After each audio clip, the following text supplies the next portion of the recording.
조금 전에 여러분들에게 말씀드렸듯이 오늘 설교의 제목은 하나님이 없는 인생계획 이런 제목으로 같이 은혜를 나누고자 합니다.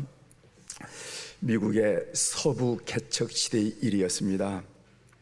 동부에서 서부로 횡단하려면 기차로도 쉬지 않고 30일 내지 15일이 걸리던 그런 시절이었습니다. 한 젊은이가 아기를 안고 기차에 올랐습니다. 그런데 그 아기가 울기 시작했어요. 아무리 달래도 울음을 그치지 않았습니다. 편안하게 쉬면서 여행하는 사람들이 짜증나기 시작했습니다. 긴 여행에 몸은 피곤하고 아기는 울어대니 사람들이 짜증을 내지 않을 수 없었겠죠. 참다 못한 한 성미 급한 사람이 아기를 안고 쩔쩔매고 있는 이 젊은이에게 소리를 쳤습니다. 이보게 젊은이, 아기를 데리고 여행을 하려면 엄마도 함께 여행을 해야지 왜 아기를 아빠만 돌보고 여행을 하는가, 그런 여행을 하는가 라고 짜증 섞인 목소리로 책망을 했어요. 그 젊은이가 일어서서 차 안에 있는 손님들에게 허리를 굽혀 사과를 하면서 다음과 같이 말했답니다. 죄송합니다. 이 아기 때문에 여러분이 먼 길에도 쉬지도 못하고, 사실 아기는 엄마가 돌봐야 하지만은 제 아내는 어제 운명을 달리했습니다. 그 시신이 이 열차의 화물칸에 있습니다. 아내 고향 땅에 묻어주기 위해서 가는 길입니다. 다음 정거장에는 이를 것입니다. 죄송했습니다. 이렇게 얘기하더라는 거예요. 여러분, 이 짧은 이야기를 듣고 어떤 생각이 먼저 듭니까? 젊은이의 말을 듣고 그 안타깝고 참담한 상황을 모르고 불평했던 사람들의 마음이 얼마나 뜨끔하고 미안했겠습니까? 그렇습니다. 우리는 이렇게 사람을 피상적으로 보거나 편견과 선입견에 사로잡혀서 판단할 때가 너무도 많다는 거예요. 여기 있는 저를 비롯해서 여기 있는 여러분들도 제 예외가 아닐 것입니다. 그 사람의 입은 옷이 어떻는지, 그 사람의 모습이 어떻는지, 그거 보면서 그런 선입견과 그런 편견을 가지고 사람을 판단할 때가 많이 있다는 겁니다. 그렇게 된 사정을 알려고 하지도 않고 내 입장에서 판단했던 적이 너무도 많았습니다. 초대 예루살렘 교회의 목회자였던 야고보는 본문에서 공동체 안에서, 교회 공동체 안에서 일어나는 이 미숙한 문제를 지적하고 있어요. 성숙하면은 그렇지 않잖아요. 사정이 있을 거야, 사정을 좀 들어보고 우리가 판단하자 라거나, 아니 저 사람이 어떤 사람인지 모르잖아 했을 텐데, 미숙한 사람들은 말입니다, 겉모습을 보고 들린 소문에 의해서 판단을 척척하는 모습을 야고보는 목회를 하면서 많이 경험했어요. 그래서 오늘 성경에서 이 미숙한 문제를 지적하는 것을 우리가 보게 됩니다. 오늘 읽은 본문에서 저는 두 가지 주제로 여러분들에게 말씀드리려고 합니다. 그 오늘 본문이 두 단락으로 나눌 수가 있는데, 첫 번째 단락을 중심으로 서로 비방하거나 판단하지 말라라는 주제로 말씀을 드릴 것이고, 두 번째는 하나님이 없는 인생 교육을 세우지 말라 하는 주제로 말씀을 드리려고 합니다. 첫 번째로 형제들아 서로 비방하거나 판단하지 말라는 말씀이 있어요.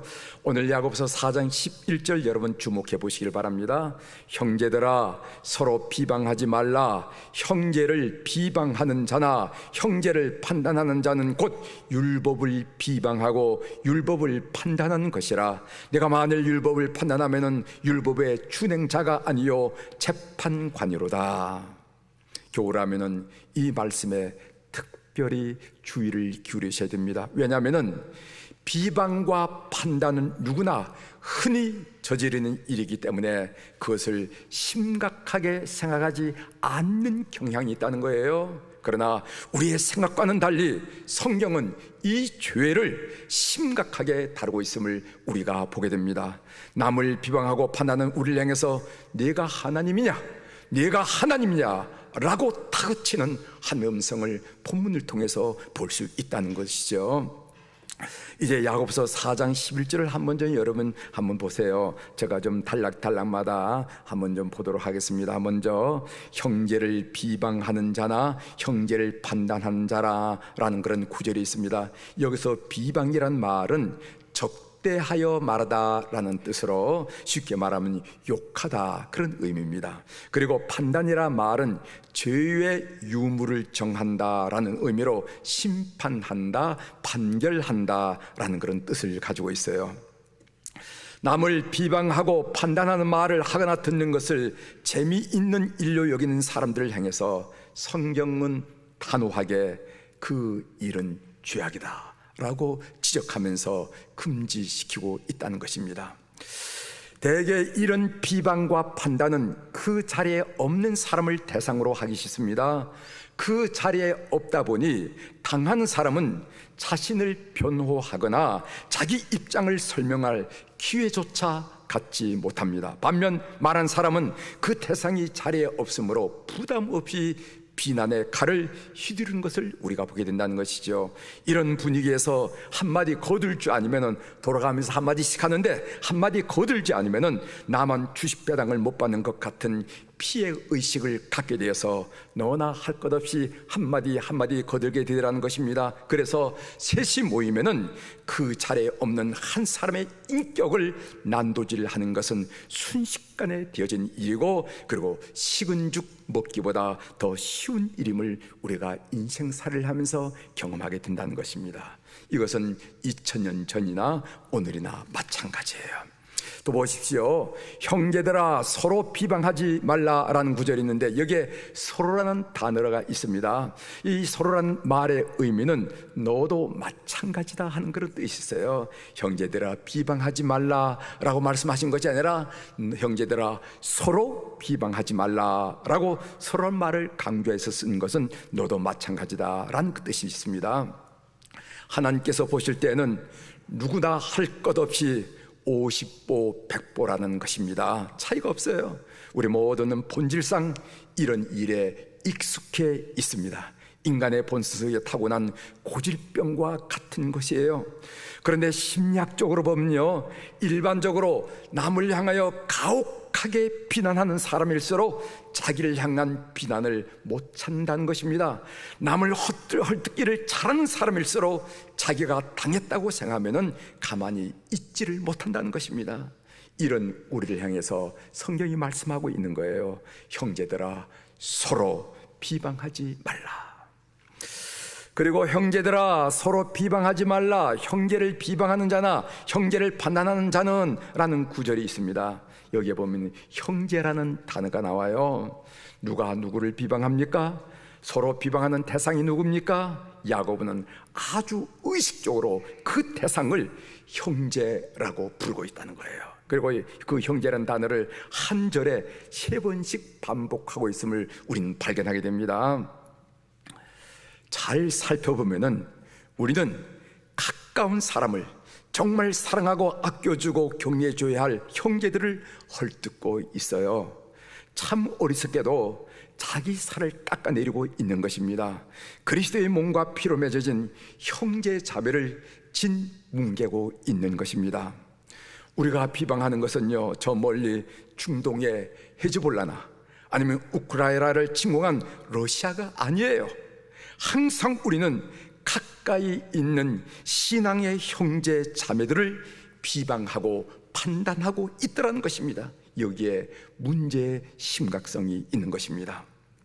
교회 여러분, 지금 우리 사회에서 이웃보다 그리고 친척보다 더 가까운 존재가 누구인지 아십니까? 교우들이에요. 여러분 잘 생각해 보시길 바랍니다. 아기가 태어났을 때 요람을 흔들면서 아기가 태어났다고, 그 가정에 하나님이 귀한 생명을 주셨다고 함께 기뻐할 사람이 교우들이에요. 그리고 생을 마쳤을 때 그 시신을 땅에 묻고 무덤에 들려서서 함께 아까운 사람이 같다고, 하나님이 기뻐하실 사람이 같다고 하면서 슬퍼할 사람들이 교우들입니다. 여러분, 이웃사촌이 아닙니다. 우리 사회에 이웃사촌이 사라진 지 오래예요. 여러분, 아파트의 앞집이거나 아파트 옆집에 조그만 불편을 끼쳐보시길 바랍니다. 그 사람이 아이고 우리 이웃이니까 좀 참자고, 이웃이니까 좀 참자고 견자고 그런 줄 아세요? 당장 경찰에 고발합니다. 이웃이 무슨 이웃입니까? 친척들도 마찬가지예요. 자녀들에게 너희 팔촌이 누군지는 아느냐? 뭐 사촌 정도는 알 수 모르죠. 큰 집에 있는, 작은 집에 있는 사촌 정도는 알 수가 있지만은 한 텀 넘어서 팔촌 이야기하면은 팔촌이라는 게 뭐냐? 1년에 한두 번 볼까 말까 하는데 어떻게 알 수 있겠습니까? 결국 현대사에서 우리의 이웃과 친척은 매주 한 번씩 만나서 함께 울고 함께 웃는 교우들밖에 없습니다. 그런데 이 형제 자매들을 서로 비방하고 판단하는 말이에요. 그래서 야고보는 이 어리석음을 한탄하고 개탄하고 있는 것입니다. 여러분, 이런 글이 있어서 여러분들에게 소개해드립니다. 일면 동감하는 부분이 있어요. 왜 개신교에 대한 이 사회의 평가가 좋지 않은가? 왜 우리 개신교에 대한 이 사회의 평가가 좋지 않은가? 그것은 개신교가 다른 충포보다 엄청나게 잘못되었기 때문이 아니다.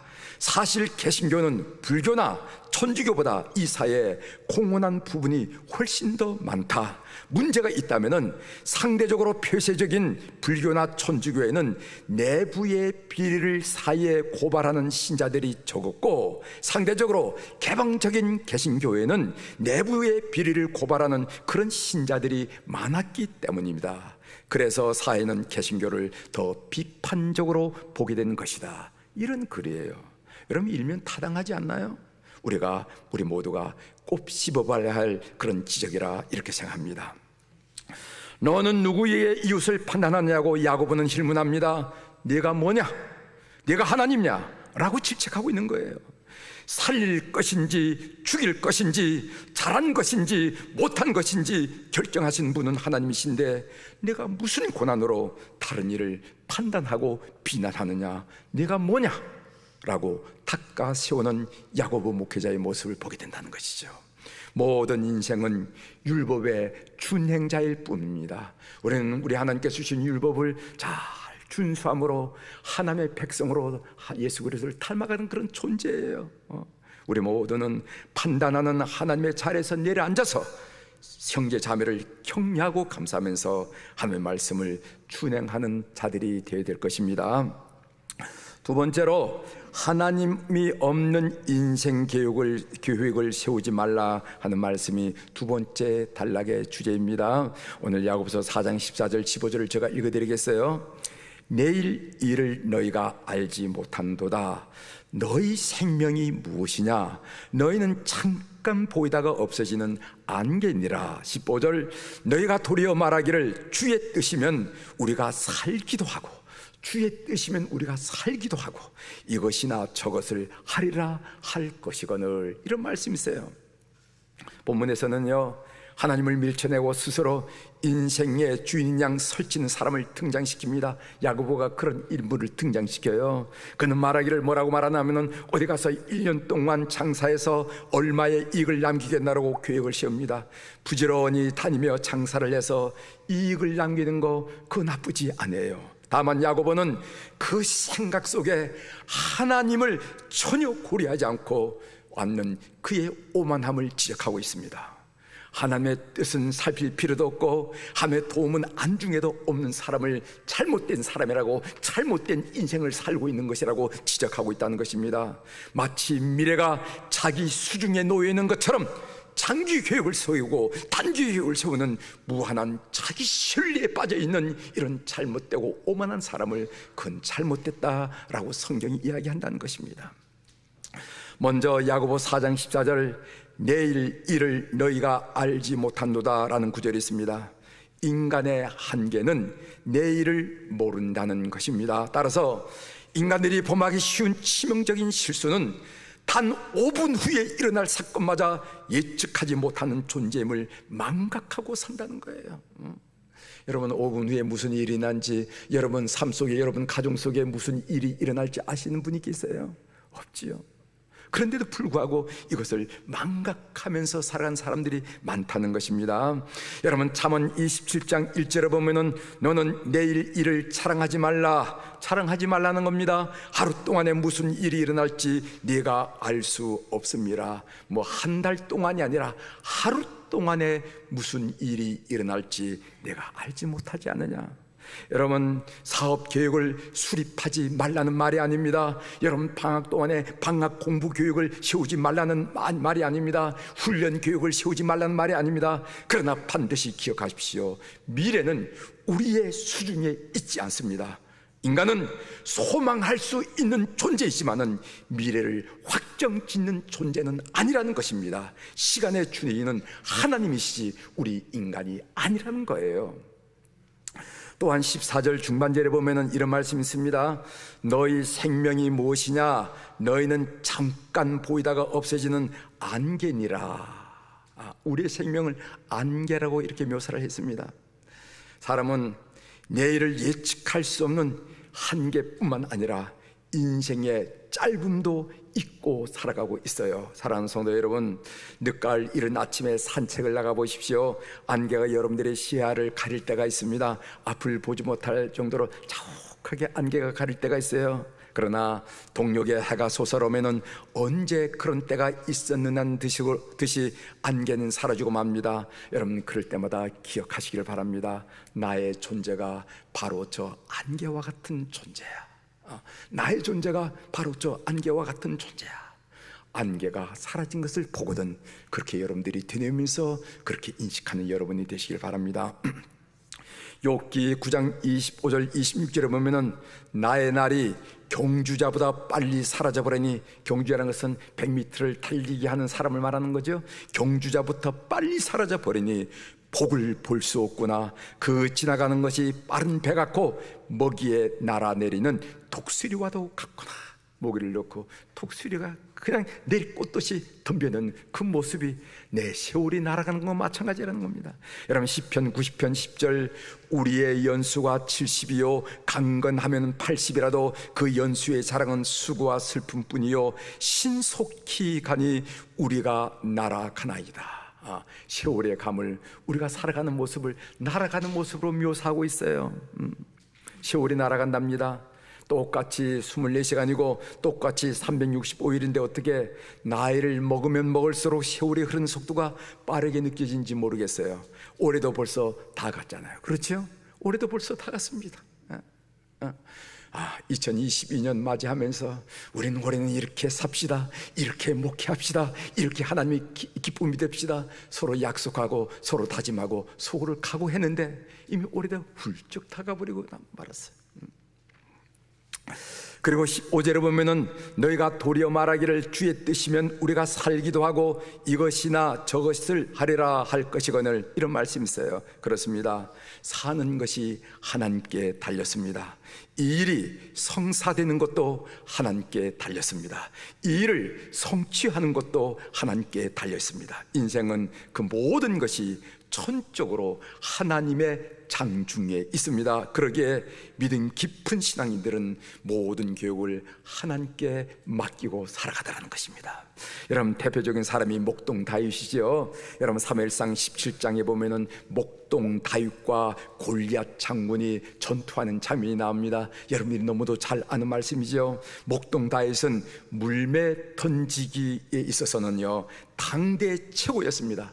만일 그 당시 올림픽에 물매 던지기가 있으면 아마 다윗이 금메달을 땄을지도 몰라요. 그러나 다윗은 이 전쟁은 내 손에 있다고 혼하지 않았습니다. 내가 물매 하나만큼은 뒤지지 않은 사람이다. 내가 물매 하나만큼은 100m에 있든지 200m에 있든지 내가 맞추고 싶은 것을 마음대로 맞춘 사람이다. 그런 사람이었습니다, 실제로. 그러나 저 사람을 골리앗을 죽이는 데는 그 죽이는 그 생명은, 이 전쟁은 내 손에 있다고 말하지 않았어요. 그가 고백한 말이 무엇인지 아십니까? 사무엘상 17장 14절에 전쟁은 여호와께 속하였다니, 믿으시기 바랍니다. 누구에게 속하였다고요? 전쟁은 여호와께 속했나니. 취직은 누구에게 속했나니? 나에게 속했지. 지식도 여호와께 속했나니. 건강은 누구에게 속한다니?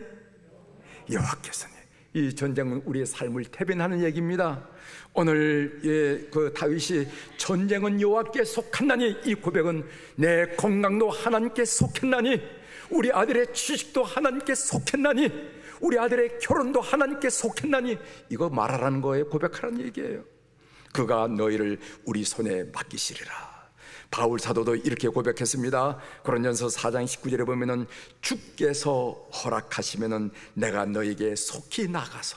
아니, 속히 가는 건 배 타고 가면 되는 거지, 무슨 속히 가는 것을 주께서 허락하시면. 어디 가면 그냥 비행기 티켓 사가지고 가면 되는 거지, 주께서 허락하시면 뭘 그게 주께서 허락. 아니에요. 바울 사도는 주께서 허락하시면은 내가 너에게 속히 나가고. 고린도서 16장 7절에 보면 이제는 지나가는 길에 너희 보기를 원하지 아니하노니 이는 만일 주께서 허락하시면은 얼마 동안 너희와 함께 머무기를 바라노라. 잠시 동안 만남을 갖고 머무는 곳차도 주께서 허락하시면, 이렇게 말씀하셨다는 거예요. 본문을 묵상하면서 특별히 마음에 담긴 말씀이 있습니다. 여러분, 오늘 제가 이 본문을 쭉 설명했을 때 마디마디가 은혜가 되었겠지만 저의 마음속에 특별히 담겨진 말씀이 15절이에요 15절 읽어드립니다. 너희가 도리어 말하기를 주의 뜻이면 우리가 살기도 하고 주의 뜻이면 우리가 살기도 하고 이것이냐 저것을 하리라 할 것이거늘. 주의 뜻이면 우리가 살기도 하고 이것이냐 저것을 하리라 하는 야고보의 말씀이에요. 저는 짧은 삶을 통하여 하나님의 절대 주권을 믿게 되는 경험을 여러 번 했습니다. 정말 이것은 하나님이 하신 일이구나, 이것은 주님의 주권이구나, 이것은 하나님의 절대 주권이구나, 내 입에서 저절로 나올 정도로 고백한 일들이 많았다는 겁니다. 그래서 저는 설교를 시작하는 기도를 드릴 때 한나의 기도를 인용해서 기도하기를 좋아합니다. 여러분, 사무엘상 2장 6절 7절에 보면은 여호와는 죽이기도 하시고 살리기도 하시며 수월에 내리기도 하시고 거기에서 올리기도 하신도다. 여호와는 가난하게도 하시고 부하게도 하시며 낮추기도 하시고 높이기도 하신도다. 이렇게 고백했어요. 여러분, 한 사무엘의 어머니 한나가 말입니다. 무슨 어느 조용한 시간에 책상 위에 앉아서 시를 읊은 게 아니에요. 인생을 살면서 자녀를 출산하지 못하는 것 때문에 갖가지 모욕과 모멸감을 당한 이 여인이 하나님의 은혜로 말미암아 사무엘을 낳고 난 다음에 인생은 내 손에 있는 것이 아니라 하나님의 손에 있음을 너무도 확실히 알고 고백한 내용입니다. 여호와는 죽이기도 하시고 살리기도 하시며 수월에 내리기도 하시고 거기에서 올리기도 하신도다. 여호와는 가난하게도 하시고 부하게도 하시며 낮추기도 하시고 높이기도 하신도다. 이 고백을 한 것입니다. 제가 이렇게 반복해서 기도를 드리는 이유는 이 하나님의 절대 주권에 대한 고백이 우리 교우들의 고백이 되기를 바라는 마음이 있어서 그렇습니다. 하나님의 뜻이 아니면은 아무리 난리법석을 쳐도 그것은 노입니다. 하나님의 뜻이면은 그 일이 아무리 힘들어도 그것은 예스입니다. 하나님의 절대 주권을 믿으면은요, 일이 성사되어도 교만하지 않고, 하나님의 절대 주권을 믿으면은 설령 일이 성사되지 않아도 좌절하거나 낙심하지 않습니다. 이 고백을 많이 하면은 내 삶을 하나님의 은혜로 묻고 하나님의 은혜로 엮어가는 것을 고백하게 돼요. 알게 됩니다. 하나님이 또 일을 하셨네요. 하나님, 다른 뜻이 있는가 봐요. 다른 것을 기대합니다 하면서 매 순간 사건마다 일마다 하나님과 이렇게 엮어나가는, 하나님 은혜에 엮어져. 사랑하는 교회 여러분, 여러분 인생이 하나님의 은혜에 엮어진 인생이 되기를 주의 이름으로 축원합니다. 아랍인들은 인샬라라는 말을 해요. 우리 교우 중에 아랍 지역에서 일하신 분, 경험이 있는 분들이 계시지만은 뭐 많이 쓸 정도가 아니라 아주 입에 배었습니다. 너 내일 올 수가 있니? 인샬라. 너 이 계약 확실하니? 인샬라. 여러분, 인샬라가 무슨 뜻인지 아십니까? 인스 알라인데, 인스는 뭐냐면 will 말하는 거야. 알라, the will of God, according to the will of God. 인샬라는 거죠. 하나님의 뜻이 있으면은 이런 말이에요.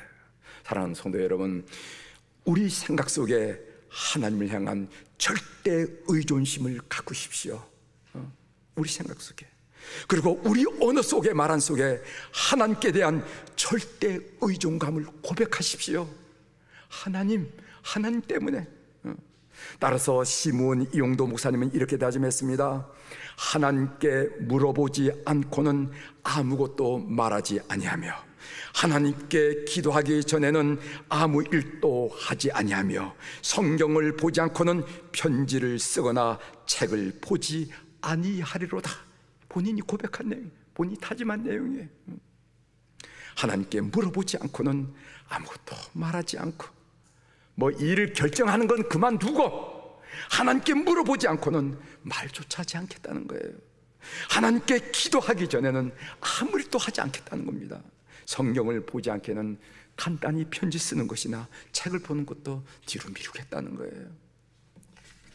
내일 사랑하는 교회 여러분, 두려워하지도 말고 불안해하지도 마십시오. 주님의 이끄심을 믿으시길 바랍니다. 그래서 기도보다 앞서지 말고, 성령보다 앞서지 말고 주의 인도함을 받아서 여러분 삶 속에 우리 주님만이 확연히 영광 받으시고 드러난 삶이 되기를 주의 이름으로 축원합니다. 기도하시겠습니다.